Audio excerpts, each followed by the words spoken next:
الشيطان الرجيم. بسم الله الرحمن الرحيم. يا أيها الذين آمنوا استعينوا بالصبر والصلاة إن الله مع الصابرين. ولا تقولوا لمن يقتل في سبيل الله أموات بل أحياء ولكن لا تشعرون. ولنبلونكم بشيء من الخوف والجوع ونقص من الأموال والأنفس والثمرات وبشر الصابرين الذين إذا أصابتهم مصيبة قالوا إنا لله وإنا إليه راجعون. أولئك عليهم صلوات من ربهم ورحمة وأولئك هم المهتدون. صدق الله العظيم. حضرات، آج کے محفل کے بارے میں بتا دیا گیا ہے جماعت کے بعد، پھر بھی میں آپ کے گوش گزار کرنا چاہتا ہوں کہ آج کی محفل آپ کے جانے پہچانے مقرر اور ایک سے زائد مرتبہ کئی مرتبہ مخاطب کر چکے ہیں ہماری محافل کو. میری مراد عالی جناب اسماعیل صاحب سے ہے جو سابق میں جج رہے. انہوں نے جب بھی کوئی عنوان دیا ہے تو بہت ہی مرغوب قسم کا پسندیدہ قسم کا عنوان ہے.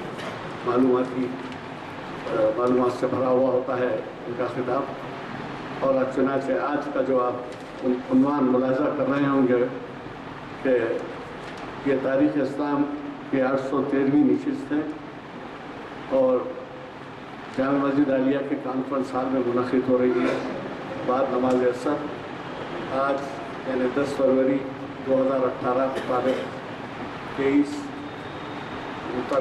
جمادی الاول 1339 ہجری. جناب اسماعیل صاحب تعارف کے محتاج نہیں ہے. یہ نہیں ہے کہ ہمارے ہی محافل میں وہ حصہ لیتے ہیں بلکہ دینی کاموں میں سرگرم ہے.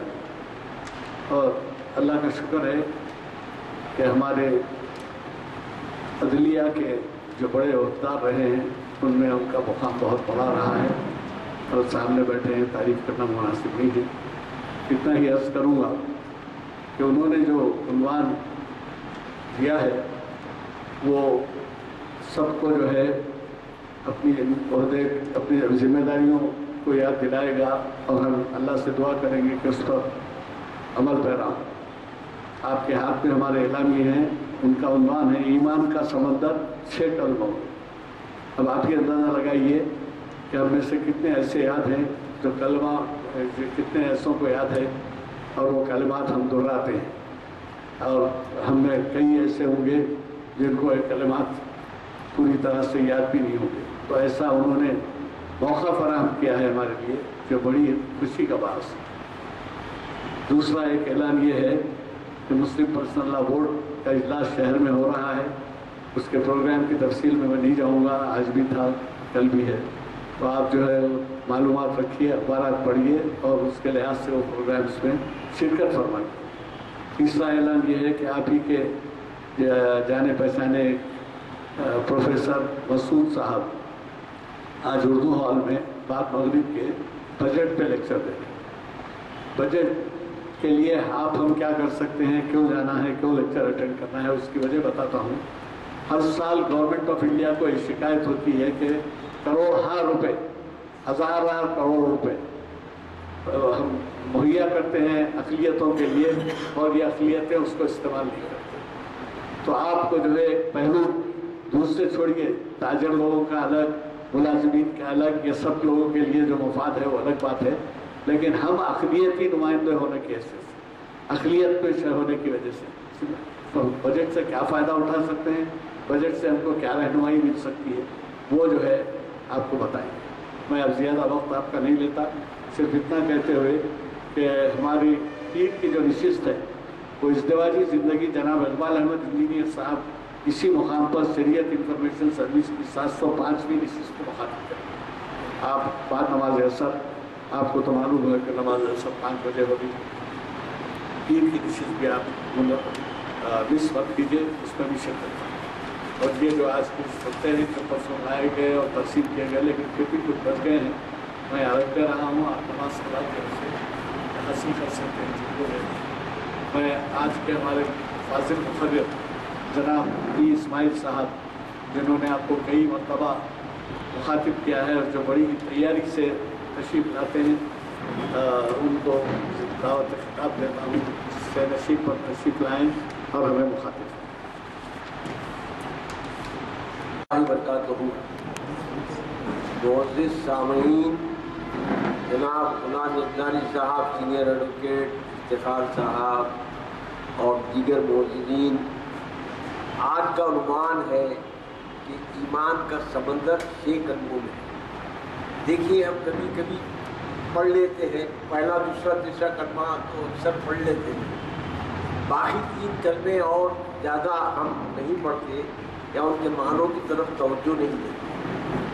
ہماری یہ مجبوری ہے اور میں بھی یہ کوشش کر رہا ہوں کہ میں خود بھی عمل کر سکوں۔ ہم قرآن پر بھی تدبر نہیں کر سکتے، پڑھ لیتے ہیں ایک روایتی طور پر، لیکن قرآن پر تدبر نہیں کرتے۔ میں یہ نہیں جانتا کہ کتنے لوگ ہم میں ہیں جو ہر جمعہ سورہ کہف پڑھتے ہیں، لیکن اس کے معنوں سے اور تفسیر سے واقف ہیں۔ اللہ کا احسان ہے کہ عالیہ مسجد میں نماز ظہر کے بعد ہر اتوار کو وہ ڈاکٹر صاحب کی کیسٹس، انیس الدین صاحب کی کیسٹس میں وہ جو قرآن کے لیکچرز ہیں وہ سنائے جاتے ہیں، تاکہ لوگوں کو اندازہ ہو کہ قرآن کیا چاہتا ہے اور ہم کو کیا کرنا چاہیے۔ جب تک کہ ہم نہیں سمجھیں گے تو ہم کو عمل کرنا بڑا مشکل ہے۔ دیکھیے، سب سے پہلا کلمہ جس سے تو ہر کوئی واقف ہے وہ یہ ہے کہ لا الہ الا اللہ محمد رسول اللہ۔ یہ وہ کلمہ ہے جس کو پڑھ کر ایک غیر مسلم جب مسلمان ہونا چاہتا ہے تو اس کو آپ غسل کرنے کے بعد آپ پڑھواتے ہیں لا الہ الا اللہ محمد رسول اللہ۔ اس کے معنی یہ ہے کہ اللہ کے سوا کوئی معبود نہیں اور محمد صلی اللہ علیہ وسلم اللہ کے رسول ہیں۔ کیونکہ یہ پہلا کلمہ ہے اور اس میں مکہ محترمہ میں، مکے میں وہ کہ کعبے کے اندر جو اللہ کے لیے، اللہ کی عبادت کے لیے بنایا گیا تھا، وہاں بھی 360 بت رکھ دیے گئے تھے۔ تو کہا گیا کہ کوئی معبود نہیں ہے سوائے اللہ کے اور محمد صلی اللہ علیہ وسلم اللہ کے رسول ہیں۔ اب پھر آپ آئیے دوسرے کلمے کی طرف۔ دوسرے کلموں میں یہ ہے کہ اکثر لوگ جب آدمی کچھ آگے ہو جاتا ہے تو غلط فہمی پیدا ہو جاتی ہے۔ جیسے عیسیٰ علیہ السلام کے تعلق سے غلط فہمی پیدا ہوئی کہ عیسیٰ علیہ السلام اللہ کے بیٹے ہیں یا اللہ کے ساتھی ہیں، اور ثالث کا ان کے پاس تصور ہوا۔ اسی طریقے سے یہودیوں نے حضرت عزیر رضی اللہ تعالیٰ عنہ کو بتایا کہ یہ اللہ کے بیٹے ہیں۔ تو تاکہ ہم کو ایسی غلط فہمی نہ ہو جائے، لہذا دوسرا کلمہ آپ غور سے پڑھیے۔ دوسرے کلمے میں یہ کہہ دیا گیا ہے صاف طور پر کہ اشہد ان لا الہ الا اللہ، میں گواہی دیتا ہوں کہ اللہ کے سوا کوئی معبود نہیں، وحدہ لا شریک لہ، وہ کوئی اکیلا ہے اور اس کا کوئی شریک نہیں، واشہد ان محمدا عبدہ ورسولہ، اور میں گواہی دیتا ہوں کہ محمد صلی اللہ علیہ وسلم اس کے بندے اور رسول ہیں۔ دیکھیے بندے کا ذکر پہلے آ گیا۔ اسی طریقے سے آپ دیکھیں گے کہ جب معراج کے واقعے کا اللہ تعالیٰ ذکر کرتا ہے تو کہتا ہے کہ پاک ہے وہ رب جس نے اپنے بندے کو لے گئے۔ دیکھیے بندہ ہونا بہت بڑا اعزاز ہے۔ جب انسان بندہ ہوگا اس کے بعد ہی نبی بنے گا، رسول بنے گا۔ میں سمجھتا ہوں یہ بات سمجھ میں آنے والی ہے کہ جب بندہ ہونا کوئی بری بات نہیں ہے۔ اور وہاں کے عرب کے بت پرستوں نے جو انکار کیا وہ یہ کہہ رہے تھے کہ آپ بھی ہماری طرح کے ایک بندے ہیں۔ تو یہ تصور غلط ہے۔ آپ بھی کھاتے پیتے ہیں، آپ بھی بازاروں میں چلتے پھرتے ہیں۔ تو آپ دیکھیے قرآن میں ایک جگہ اللہ تعالیٰ فرماتے ہیں کہ عیسیٰ علیہ السلام اور ان کی والدہ بھی بازاروں میں چلتے پھرتے تھے اور کھاتے پیتے تھے۔ مطلب یہ ہے کہ انسان جب کھائے گا پیے گا تو اس کو دوسرے ضروریات میں لاحق ہوں گے۔ لہذا بندہ ہونا کوئی بری بات نہیں، بلکہ بندہ ہونا بڑا اعزاز ہے، لیکن شرط یہ ہے کہ ہم اچھے بندے بن جائیں۔ لہذا یہ دوسرا کلمہ خاص طور پر سرکار کے بندہ ہونے کی شہادت دیتا ہے۔ دیکھا آپ لوگوں نے محسوس کیا ہوگا کہ اس میں اللہ کی شان بتائی گئی ہے اور کہ اس کا کوئی شریک نہیں، اور میں گواہی دیتا ہوں کہ رسول اللہ صلی اللہ علیہ وسلم اس کے بندے اور اس کے رسول ہیں۔ دیکھا آپ نے کہ یہاں اب پر زور دیا گیا دوسرے کلمے میں۔ اگر ہم 6 کلموں کو غور سے پڑھیں اور اس پہ عمل کریں، جیسے چھوٹی چھوٹی صورتیں قرآن شریف میں ہیں، جیسے والعصر، امام شافعی رحمۃ اللہ علیہ نے کہا کہ اگر قرآن نازل نہ ہوتا اور صرف سورہ عصر نازل ہوتی تو کافی تھا۔ اس کی وجہ کیا تھی؟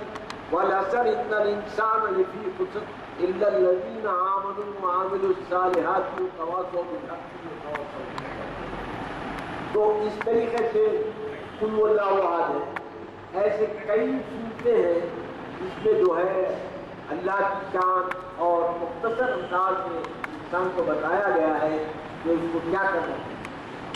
آئیے تیسرا کلمہ ہم دیکھتے ہیں۔ تیسرا کلمہ یہ ہے، جیسا کہ میں نے عرض کیا کہ اس میں زیادہ 5 اور 6 کلمے میں ہے۔ تیسرا کلمہ یہ ہے کہ سبحان اللہ والحمد للہ ولا الہ الا اللہ واللہ اکبر ولا حول ولا قوت الا باللہ العلی العظیم۔ یہ پاک ہے اور اللہ، اور تمام تعریف اللہ ہی کے لیے۔ میں ترجمہ کروں، اور اللہ کے سوا کوئی معبود نہیں، اور اللہ بہت بڑا ہے، اور گناہوں سے بچنے کی طاقت اور نیک کام کرنے کی قوت اللہ ہی کی طرف سے ہے جو عالی شان اور عظمت والا ہے۔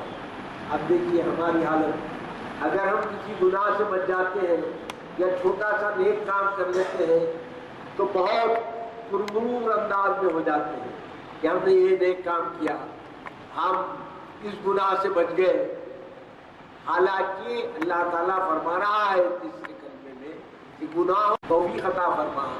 گناہ بھی کئی قسم کے ہیں، ایک تو یہ ہے کہ برے کام سے پرہیز کرنا، یہ تمام چیزیں ہیں، تو اس پر بھی جو ہے آپ کو ثواب ملتا ہے، لیکن توفیق صرف یہ اللہ کی طرف سے ہے۔ ورنہ اگر یہ ہوتا کہ انسان کی طرف سے ہوتا تو پھر آپ دیکھیے حضور کے کئی چچا ابو جہل ابو لہب ایمان نہیں لائے۔ ابتدا بھی لاویوں ہوتا تو ہے آپ کے پاس، تو آپ سورہ پڑھتے ہی رہتے ہیں۔ تو اللہ تعالیٰ جو ہے انسان کو یہ قوت عطا فرماتا ہے۔ میں 6 بجے تک ختم کر دوں گا، جا کے جو لوگ جانا چاہیں وہ جا سکتے ہیں، 6 بجے ٹھیک ختم کر دوں گا۔ پھر آپ دیکھیے کہ سرکار فرماتے ہیں، پھر اس کے بعد کہیں ہم کو یہ غلط فہمی نہ پیدا ہو جائے کہ سرکار چونکہ بندے ہیں لہذا ہم اور وہ برابر ہیں، کہیں یہ غلط فہمی بھی نہ ہو جائے۔ اب سرکار نے خود فرمایا ہے کہ مجھے 6 باتوں کی وجہ سے دیگر انبیاء پر فضیلت دی گئی، ہم لوگوں پر نہیں، انبیاء پر فضیلت دی گئی۔ کیا 6 باتیں ہیں؟ یعنی جامع الکلام یعنی تھوڑی سی بات لیکن زیادہ معنی. جیسا میں نے کہا ابھی والا سب یہ بھی تو قرآن کی آیت ہے, سرکار کو ہی دی گئی, لیکن دیکھیے کتنی چھوٹی صورت ہے قرآن کی. انا اعطیناک الکوثر کے بعد کی سب سے چھوٹی صورت یہی ہے, اور لیکن اس کے کیسا, اس کے معنی کتنے بلند ہے کہ اس پہ اگر آپ لکھنے بیٹھے تو اگر آپ 500 صفحے بھی لکھ لیں تو کم ہے. اسی طریقے سے سورہ فاتحہ پر اگر آپ میں سے کسی نے پڑھا ہے یا نہیں پڑھا ہے نہیں معلوم, مولانا ابوالکلام آزاد کا بھی پڑھ سکتے ہیں آپ, وہ بھی سورہ فاتحہ پہ بہت بڑی کتاب لکھے ہیں. تو سرکار نے فرمایا کہ مجھے جامع الکلام بنایا گیا ہے, اور سرکار کا روب اور دبدبہ دشمن کے دل میں ڈال دیا. دشمن گھبراتے تھے سرکار سے, یہاں تک کہ جب سرکار کچھ کہہ دیتے تھے تو ان کو یقین ہو جاتا تھا کہ یہ بات ہو کر رہی, چونکہ وہ اللہ کے حکم سے فرماتے تھے. پھر تیسری بات یہ فرمائے کہ مجھ پر مال غنیمت کو حلال کر دیا گیا. پرانے زمانے میں اگر جنگ ہوتی تھی تو جنگ سے جو مال دشمنوں سے حاصل کیا جاتا تھا وہ حلال نہیں تھا. صرف اسلام میں سرکار کے پاس اس بات کیا گیا کہ مال کو حلال کر دیا گیا. پھر ہر ایک کے لیے نماز ایک مختص جگہ ہی پڑھ سکتے تھے آپ, لیکن اللہ نے ہر پاک زمین کو, پوری دنیا میں ہر پاک زمین کو نماز کے قابل بنا دیا. پھر تمام مخلوقات کی طرف آپ کو رسول بنا کر بھیجایا گیا, یعنی رحمت للعالمین ہے, قرآن لکھتا ہے رحمت للعالمین ہے. اور پھر آپ کے ساتھ ہی نبوت کا سلسلہ بند کر دیا گیا. اس کے بعد کوئی نبی نہیں, یہ جتنے نبی آتے ہیں یا بولتے ہیں وہ جھوٹے نبی ہیں. خود سرکار کے بعد بھی, فوری سرکار کے دنیا سے پردہ فرمانے کے بعد بھی 2-3 نقلی نبی پیدا ہوئے تھے, لیکن اللہ کا احسان ہے کہ ان کو زیر کر دیا گیا اور وہ آگے نہیں بڑھ سکے. پھر چوتھا کلمہ دیکھیے, کلمہ توحید کہتے ہیں اس کو, یہ ہے لا الہ الا اللہ وحدہ لا شریک لہ. اللہ کے سوا کوئی معبود نہیں, وہ اکیلا ہے, اس کا کوئی شریک نہیں. دیکھیے بار بار اس بات پر ہم کو کہا جاتا ہے کہ اللہ کا کوئی شریک نہیں. یہ بار بار ہمارے ذہن میں بات کو دہرایا کیوں جاتا ہے. سرکار بھی کوئی بات سمجھانا چاہتے تھے تو عموماً 3 بار دہراتے تھے تاکہ آپ کے ذہن میں اچھی طریقے سے بیٹھ جائے سننے والوں کو. تو اللہ تعالیٰ بھی ہمیشہ اس کا کوئی شریک نہیں, اسی کی بادشاہی ہے, اسی کی تعریف ہے. وہ زندہ کرتا ہے اور مارتا ہے. ہم کو زندگی دینے والا, ہم کو موت دینے والا اللہ ہی ہے. اللہ کے سوا نہ کوئی زندہ کر سکتا, نہ پیدا کر سکتا, نہ مار سکتا. دیکھیے بڑے بڑے لوگ, کیسے بڑے بڑے لوگ, بعض لوگ ہیں کروڑ پتی ہے, ارب پتی ہے, جب بچے نہیں ہیں کچھ نہیں کر سکتے. تمام ڈاکٹرس میں کئی ایسے ڈاکٹرس کو بھی جانتا ہوں کہ جن کو خود بچے نہیں. تو اللہ ہی زندگی دینے والا, اللہ ہی موت دینے والا, عظمت اور بزرگی والا, بہتری اسی کے ہاتھ میں ہے اور وہ ہر چیز پر قادر ہے. ذو الجلال والاکرام بیدیہ الخیر وہو علی کل شیء قدیر, وہ ہر چیز پر قادر ہے. دیکھیے یہ 4 کلمے تھے جو اللہ تعالیٰ کی تعریف غور سے پڑھیں گے تو آپ کو معلوم ہوگا کہ 4 کلموں میں اللہ کی کچھ صفات اور حضور کے تعلق سے اس محمد صلی اللہ علیہ وسلم, اللہ صلی اللہ سیدنا محمد وعلی سیدنا محمد وعلی وسلم, اللہ کے بندے اور رسول ہے. یہ بات تمام انسانوں کے سمجھ میں آ گئی ہے. لیکن 5واں اور 6واں کلمہ یہ بندے کی طرف سے اللہ کی طرف خطاب ہے. یہ جو تھے 4 کلمے اس میں اللہ کی شان بیان کی گئی اور رسول اللہ کا بندہ ہونا اور رسول ہونا بتایا گیا. لیکن 5واں اور 6واں کلمہ جو ہے یہ بندے کی طرف سے, بندے کی طرف سے. بندہ کیا کہتا ہے؟ 5واں کلمہ, اس کو کلمہ استغفار کہتے ہیں. استغفرullah ربی من کل ذنب اذنبتہ عمدا او خطا سرا او علانیۃ واتوب الیہ من ذنب الذی اعلم ومن ذنب الذی لا اعلم انک انت علام الغیوب وستار العیوب غفار الذنوب ولا حول ولا قوۃ الا باللہ العلی العظیم. دیکھیے بندہ کہتا ہے، بندہ اللہ سے کہہ رہا ہے. 4 کلموں میں نے کہہ دیا جس میں اللہ کی تعلیم بیان کی گئی کہ اللہ کا کوئی شریک نہیں ہے، اللہ واحد ہے، اللہ زندہ کرتا ہے، اللہ تعالیٰ مارتا ہے. یہ تمام تعریف اللہ تعالیٰ کی گئی اور سرکار کے بارے میں کہا گیا کہ بندے اللہ کے بندے ہیں اور اللہ کے رسول ہیں. یہ 5واں کلمہ اور 6واں کلمہ آدمی کی طرف سے ہے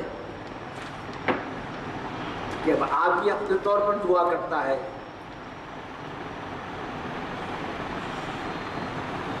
کیا بولتا ہے دعا میں؟ دیکھیے اس کے معنی سنیے. میں اللہ سے معافی مانگتا ہوں جو میرا پروردگار ہے ہر گناہ سے جو میں نے جان بوجھ کر کیا یا بھول کر کیا. دیکھیے بعض وقت کیا ہوتا ہے انسان کسی چیز کو غلطی نہیں سمجھتا، گناہ نہیں سمجھتا اور وہ گناہ کر لیتا. لہذا یہ بندہ یہ بھی کہہ رہا ہے کہ اے اللہ میرے کو ہر گناہ سے معاف کر جو میں جان بوجھ کر کیا یا بھول سے کیا، در پردہ کیا یا کھلا کیا. آپ دیکھیے ہو سکتا ہے کہ آدمی شراب پینے والا ہے، جوا کھیلنے والا ہے، سب کے سامنے شراب پیتا ہے، عام لوگوں کے سامنے بھی شراب پیتا ہے، لیکن ایک آدمی ہے چھپ کر پیتا ہے تاکہ کم سے کم لوگوں کو نہ معلوم ہو. لیکن وہ آپ در پردہ کرو یا کھلا کرو اللہ تعالیٰ کے تو علم میں ہے. اس پہ ایک ولی اللہ کا قصہ یاد آتا ہے کہ وہ ایک اپنے مرید کو بہت زیادہ چاہتے تھے، دوسرے مریدوں کو ذرا ناگوار گزرتا تھا. ایک دن آپ نے 4 مریدوں کو بولا کہ ایک مرغ ایسی جگہ سے کاٹ کے لاؤ جہاں کوئی نہ دیکھے. تو تینوں تو آ گئے. وہ 3 گھنٹے کے بعد آیا بیچارہ جس کو چاہتے تھے ولی اللہ. انہوں نے کہا کہ کیا ہوا، تم نے مرغ کیوں نہیں کاٹا؟ تو اس نے کہا میں جہاں بھی جا رہا تھا اللہ تعالیٰ مجھے دیکھ رہا تھا. آپ نے سوچیے کہ یہ جب آپ کے ذہن میں آ جائے گا کہ اللہ تعالیٰ آپ کو دیکھ رہا ہے، اگر آپ گناہ کھلا کر رہے ہیں یا چھپ کر رہے ہیں، پھر اللہ میں توبہ کرتا ہوں اس کے حضور میں اس گناہ سے جو مجھے معلوم ہے اور اس گناہ سے جو مجھے معلوم نہیں. کئی گناہ ایسے ہوتے ہیں جو ہم کو معلوم نہیں ہوتے.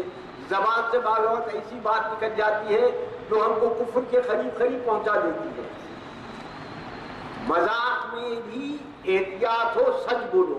سرکار بھی کبھی کبھی مذاق فرماتے تھے. ایک بار سرکار نے ایک بوڑھی عورت سرکار کے پاس آئی اور کہا کہ رسول اللہ مجھے دعا کیجیے کہ میں جنت میں جاؤں.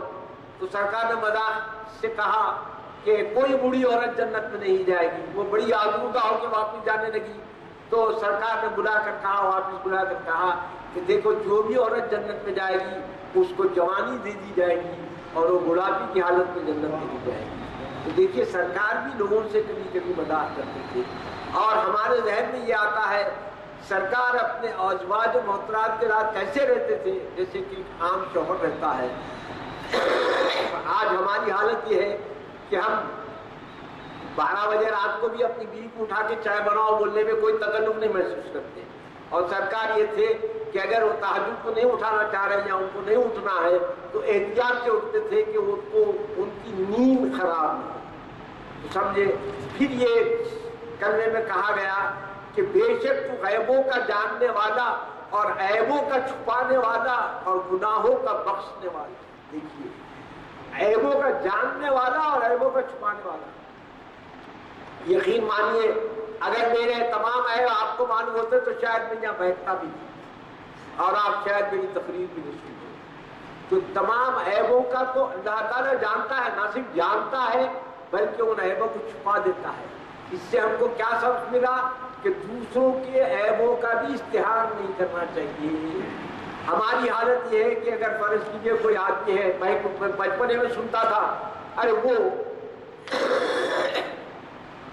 وہ محکمے جنگلات میں ہے، بہت زیادہ بالائی آمدنی ہے، بلکہ یہاں تک ہوتا تھا کہ آپ کے نسب نامہ جب بھجاتے تھے لڑکے کا کھلا لکھتے تھے ملازم آبکاری، تنخواہ 150 روپئے، بالائی آمدنی 500 روپئے، یعنی بلا تکلف رشوت کا لینا بھی لکھ دیا جاتا تھا، بلا تکلف۔ جب اینٹی کرپشن اتنا نہیں تھا تو بلا تکلف رشوت لینے کا بھی ذکر کر دیا جاتا تھا کہ تنخواہ تو 150 روپئے ہے لیکن بالائی کہتے ملائی کو، بالائی آمدنی 500 روپئے۔ تو یہاں دیکھیے اللہ تعالیٰ غیب کا علم رکھتا ہے اور ہماری عیبوں کو چھپاتا ہے۔ اگر یقین مان لیے ہمارے عیبوں کو نہ چھپائے تو ہم سب آپس میں لڑتے رہیں۔ اللہ تعالیٰ اتنا عیبوں کو چھپانے والا ہے، اور کیا ہے، گناہوں کا بخشنے والا ہے۔ ہمارے گناہوں کو آخری وقت تک، جب تک کہ ہم موت کے ہمکنار نہ ہو جائیں، اللہ تعالیٰ بخشنے کا وعدہ کرتا ہے اور بخشتا ہے۔ اور پھر گناہوں سے بچنے کی طاقت، دیکھیں پھر وہی وہ جو تسے کرنے میں آئی تھی، گناہوں سے بچنے کی طاقت اور نیک کام کرنے کی قوت اللہ ہی کی طرف سے ہے۔ کون سے اللہ کی طرف سے ہے؟ جو عالی شان اور عظمت والا ہے۔ پھر آپ آئیے یہ چھٹا کلمہ، یہ چھٹے کلمے میں آپ کو کافی چیزیں مل جائیں گے جو ہم دن رات جس کے گناہگار بنتے ہیں۔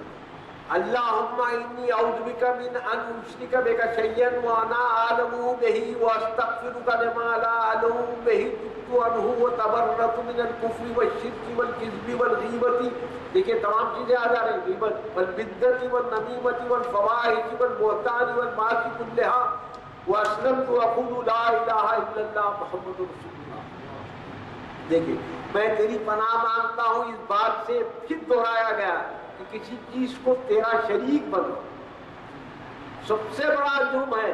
سرکار فرماتے ہیں کہ اللہ تعالیٰ جس جرم کو چاہے معاف کر دے، چاہے وہ زمین سے لے کے آسمان تک گناہوں سے بھرا ہوا ہو، لیکن اگر آپ اللہ کا شریک کسی کو بناتے ہیں تو وہ گناہ تمہارا معاف ہونے والا ہے۔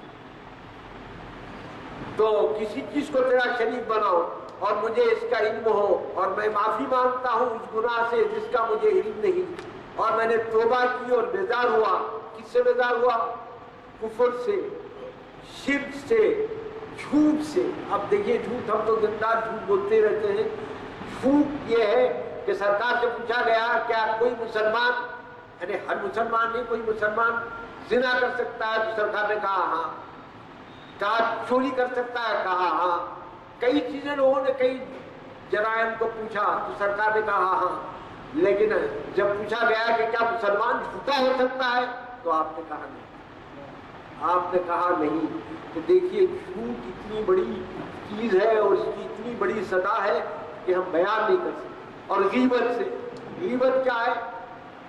فرض کیجئے میرے میں کوئی برائی ہے اور آپ کو معلوم ہے، پھر آپ لوگوں سے اس کا ذکر کرتے پھرے تو یہ غیبت ہے۔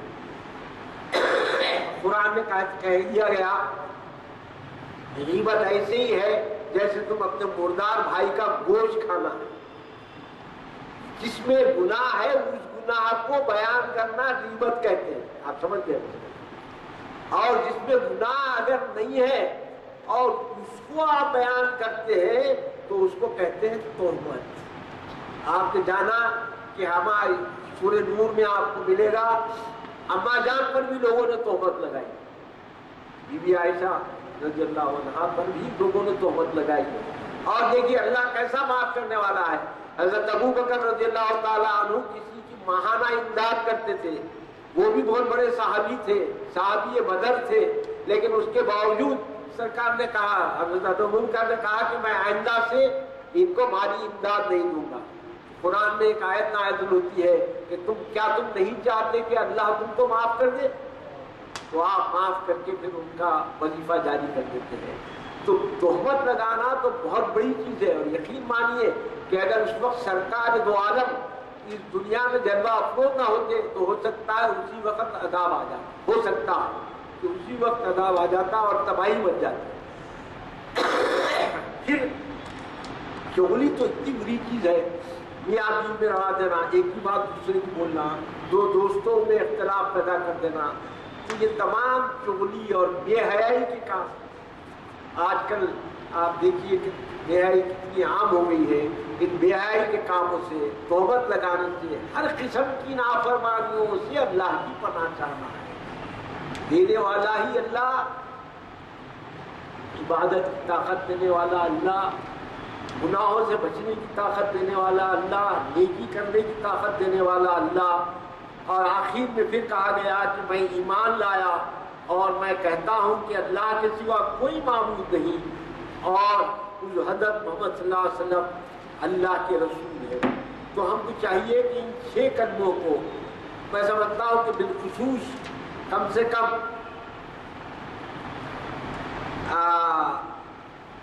ایمان کا سمندر ایسے ہے جیسی چھوٹی چھوٹی صورتیں ہیں، جیسا میں نے کہا والعصر، قل هو اللہ احد، آیت الکرسی، حالانکہ چھوٹی صورتیں ہیں یا ایک آیت ہے، لیکن اس میں ایمان کا سمندر بھرا ہوا ہے۔ ہم کو، میں اللہ تعالیٰ سے دعا کرتا ہوں کہ اللہ آپ لوگوں کو نہیں بلکہ مجھے بھی کم سے کم اس آخری عمر میں یہ توفیق عطا فرمائے کہ میں ان 6 کلموں میں جو ہدایتیں دی گئی ہے اس کو بجا لاؤں، اور اللہ ہم سب کی مغفرت فرمائے، گناہوں سے بچائے، اور ہم کو اللہ اچھا رکھے، نیکیوں پر رکھے، اور با ایمان ہم کو موت سے ہمکنار۔ والسلام۔ معلومات سے بڑا لیکچر تھا، اور عذرائے کرم انہوں نے آپ کو موقع بھی دیا ہے یہاں سے جلد تشریف لے جانے کا۔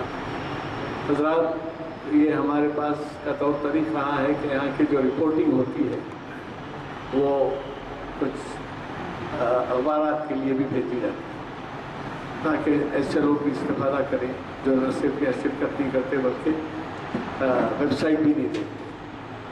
لیکن یہ ایسا بنیادی لیکچر ہے، آپ ہی کے کئی لیکچر شائع ہو چکے ہیں اخبارات میں ہماری اس محفلوں کے، تو میں یہ گزارش کروں گا کہ مضمون کی شکل میں آپ اس کو تحریر فرمائیں تاکہ ہم اس کی زیادہ سے زیادہ اشاعت کروا سکیں، زیرات کروا کے کاپیاں تقسیم کروائیں اور اخبارات کو بھیج سکیں، کیونکہ آپ نے محسوس کیا ہوگا کہ انہوں نے کتنی بنیادی باتوں کی طرف توجہ دلائی۔